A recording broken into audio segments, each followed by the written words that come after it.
کہ ہم جب بھی لڑے اس علم کے سائے، تم جب بھی لڑے اس علم سے لڑے. زندہ زندہ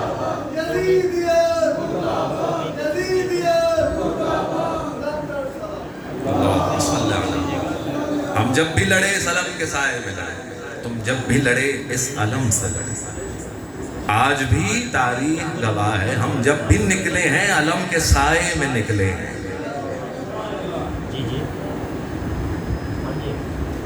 تو پتہ چل گیا ہم کس قبیلے سے ہیں.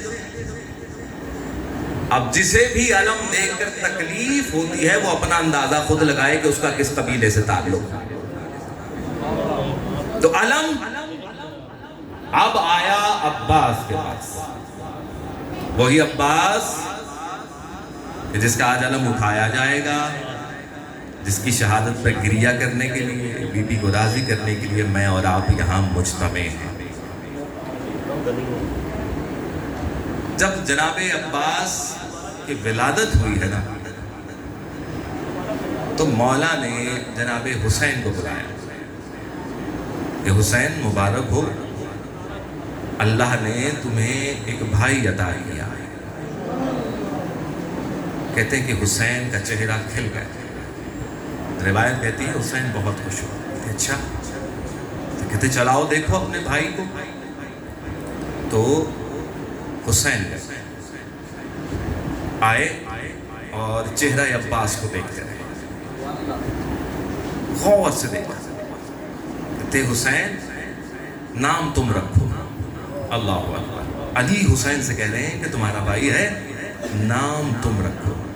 کہتے جب حسین کافی دیر دیکھتے رہے نا، تو ایک مرتبہ بابا کی طرف دیکھ کے کہتے ہیں بابا اس کا نام عباس ہے، اس کا نام عباس. پتہ ہے نا عباس کے معنی کیا؟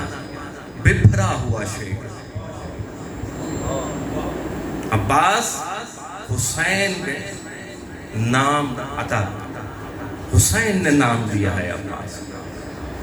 اور اس کے بعد پوری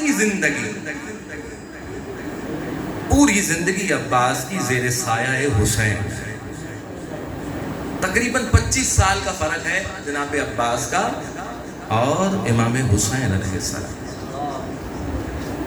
واقعات آپ کے سامنے ہیں. بہت محبت ہے، بہت محبت ہے کس کی؟ جناب حسین کی عباس، جناب حسن کی عباس. اور پھر سب سے بڑھ کر جو پیارا ہے، جس پر جناب زینب کبریٰ جب بھی عباس کو دیکھتی تھی اپنے گلے سے لگا لیتے تھے. بڑی محبت. وقت گزرتا چلا گیا اور پھر وہ وقت آیا کہ حسین کو مدینہ چھوڑنا پڑا. جب تیاری ہو گئی تو عباس کو بلایا کہ عباس چلو، اب مدینے سے رخصت ہوتے ہیں. ایک مرتبہ عباس سواری پر بیٹھے تو آواز دی گئی کہ عباس رکیے. عباس رکے. کہا ماں بلاتی ہے، ماں بلاتی ہے. کہتے کہ مرتبہ سواری سے اترے، بیت الشرف میں گئے، بی بی کے قدموں پہ جا کر ہاتھ رکھا. اماں خیریت؟ کہتے بس ایک بات کہنی تھی. تم جانتے ہو نا کہ تمہارا مقام حسین کے سامنے کیا ہے؟ دیکھو میں نے پوری زندگی اس گھر کی کنیزی کی ہے. عباس دیکھنا مجھے فاطمۃ الزہرا کے سامنے شرمندہ نہ ہونا پڑے.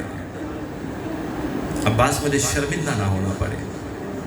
اور دیکھو یہ زہرا کی کمائی ہے بڑے خیال سے، بڑے خیال سے. میں نہ سنوں کہ تمہارے ہوتے ہوئے حسین کو کچھ ہوا ہو. یہ تمہاری امان میں رہا ہے. عباس رخصت ہوتے ہیں، مکہ آتے ہیں، حالات بدلتے ہیں. عباس کی نظر حسین، ہاتھ نیا کہ کب اذن ملے اور ماں سے بھی کیا ہوا وعدہ پورا اور سرخرو ہو جاؤں، لیکن اجازت نہیں ملتی. میں بڑا حیران ہوتا ہوں کہ ایک شخص عباس جیسی شخصیت جو گھر سے اس نیت سے نکلی ہے کہ مجھے صرف اذن ملے اور میں جنگ کروں،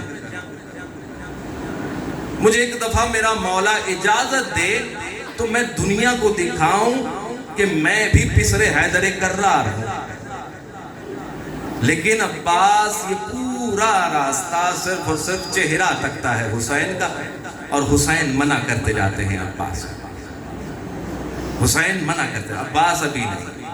کبھی کہتے ہیں عباس یہ مدینہ ہے، یہاں نہیں، کبھی کہتے ہیں عباس یہ خانہ خدا ہے، یہاں نہیں، ابھی وقت نہیں آیا۔ اور عباس کی آس ہے کہ بڑھتی جاتی ہے، جذبہ جہاد بلند ہوتا جاتا ہے۔ خیر پہنچا میرا مولا کربلا، شب عاشور آئی،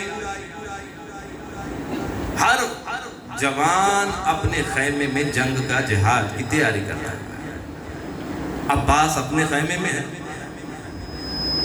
اپنی تلوار تیار کر رہے ہیں کہ کل اذن امام ہوگا تو جہاد کروں گا، شہید ہو جاؤں گا اپنے مولا، اپنی جان کو نثار کر دوں گا۔ کہتے کہ ایک مرتبہ در خیمہ ہلا، عباس نے مڑ کر دیکھا تو کیا دیکھتے ہیں، کوئی اور نہیں، زینب کبریٰ ہو۔ عباس گھبرا کر کھڑا ہوا، جب چہرے پہ گھبراہٹ دیکھی نا جناب زینب نے کہا عباس گھبرا کیوں گیا، میں تمہاری بہن ہوں، تم بھائی ہو میرے، میں نہیں آ سکتی۔ آقا زادی حکم کیجیے، حکم کیجیے، کیسے آ گئے؟ کہتے عباس بیٹھو، عباس کو بٹھایا، یہ جتنی بھی بیویاں ہیں نا یہ سب میرے پاس آئی۔ اب عباس سن رہے ہیں، آنکھیں زمین پر ہیں، جناب زینب کبریٰ بیٹھی، عباس یہ جتنی بھی بیویاں ہیں نا یہ سب میرے پاس آئی، ان میں سے کسی کو بھی اپنے بیٹے یا اپنے سہاگ کے شہید ہونے کا کوئی خوف نہیں ہے، کسی کو یہ فکر نہیں ہے کہ کل میرے بیٹے کے ساتھ کیا ہوگا، میرے سہاگ کے ساتھ کیا۔ ہاں اگر فکر ہے انہیں عباس تو یہ ہے کہ کہیں ہماری ردائیں محفوظ ہیں، ہمارے سروں پہ چادریں تو باقی رہیں گی نا۔ تو عباس کیا میں تمہاری طرف سے ضمانت دے دوں کہ ان بیویوں کے پردے سلامت رہیں گے؟ اللہ جانے عباس نے یہ جملے کیسے سنے۔ بی بی کہتی ہے عباس اگر تم کہو تو میں ضمانت دے دوں بیویوں کو، دیکھو اور کوئی پریشانی نہیں، پریشانی ہے تو سر پہ رداؤں کی پریشانی ہے، تو کیا میں ان کو تمہاری طرف سے ضمانت دوں؟ ایک مرتبہ عباس کہتے ہیں بی بی جب تک عباس زندہ ہے بیویوں سے کہہ دو کہ کوئی تمہارے سروں کی طرف کیا تمہارے خیام کی طرف بھی نگاہ نہیں کرے گا، یہ عباس کا وعدہ ہے۔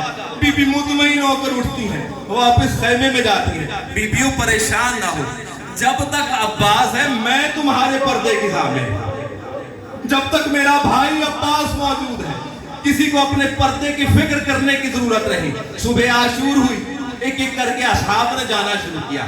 حسین ہر صحابی کے جانے کے بعد کہتا ہے مولا اذن دیجئے۔ اب حسین ایک ہی جملہ کہتے ہیں عباس تجھے کیسے جانے دوں، تو میرے لشکر کا سالار ہے۔ اصحاب ایک ایک کر کے شہید ہوئے، لاشاں اٹھا کر لاتے رہے حسین۔ اب بنو ہاشم کی باری آئی، ایک ایک جوان جاتا ہے حسین کی طرف، عباس دیکھ کے ایک ہی جملہ کہتا ہے مولا اب تو اجازت دیجئے۔ عباس کیسے جانے دوں، تو میرے لشکر کا سالار ہے۔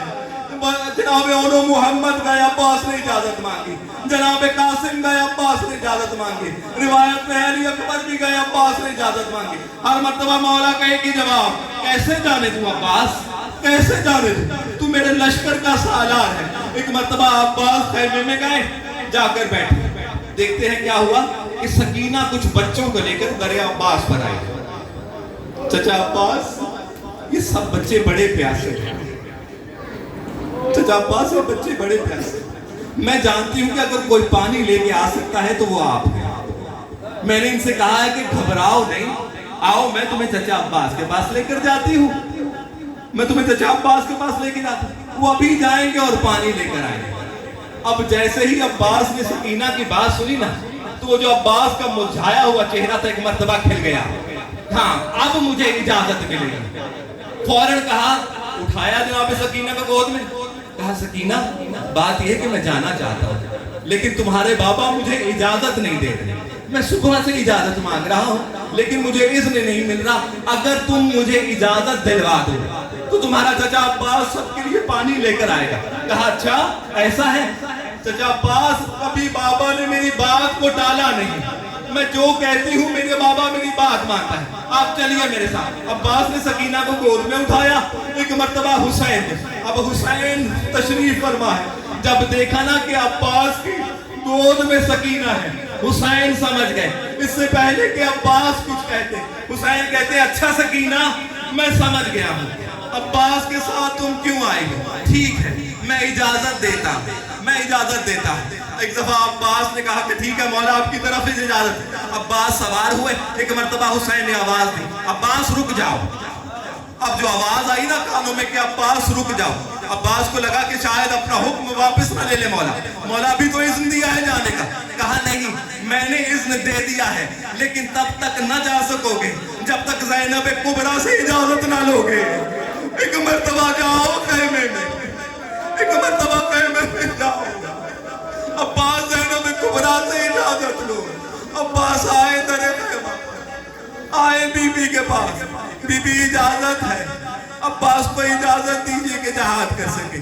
ایک مرتبہ بی بی نے عباس کو سر سے پاؤں تک دیکھا, سر سے پاؤں تک حسرت بھری نگاہوں سے دیکھا. بی بی نے پتہ ہے کیوں دیکھا؟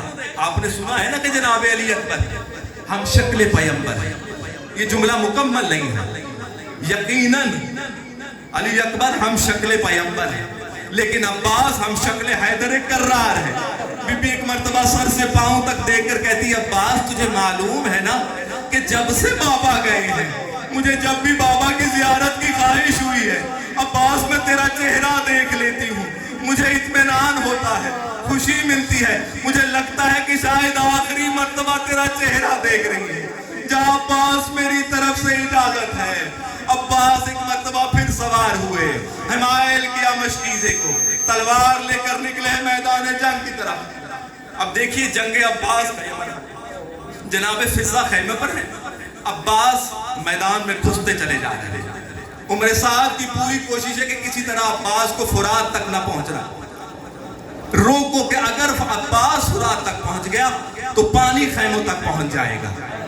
عباس جنگ کرتے ہوئے جا رہے ہیں. ایک مرتبہ در خیمہ پر جناب فضہ کی آواز آئی, بی بی ذرا قریب آئیے. جناب زینب قریب آئی. کیا ہوا فضہ؟ بی بی آپ کو میں سنایا کرتی نا کہ علی خیبر میں کیسے لڑے تھے, بدر میں کیسے لڑے تھے, احد میں کیسے لڑتے تھے, اور آپ کہتی تھی کہ کاش میں اپنے بابا کا جہاد دیکھ. آئیے بی بی ذرا ایک دفعہ دیکھیے تو صحیح عباس کو, ایسے ہی لڑ رہا ہے جیسے حیدر کرار بدر میں لڑتا تھا, احد میں لڑتا تھا, ویسے ہی حملے کر رہا ہے. عباس لشکر کو چیرتا ہوا فرات پر پہنچتا ہے. ایک مرتبہ چلو میں پانی لیا عباس نے, مشکیزے کو بھرا. اب جو واپس آیا تو لائن فوج نے وہی کیا کہ گھیر لیا عباس کو. اب دور سے صرف عباس کا علم نظر آ رہا ہے, عباس نظر نہیں آ رہا. علم کبھی دائیں جاتا ہے کبھی بائیں جاتا ہے. یہ سب منظر در خیمہ سے دیکھا جا رہا ہے.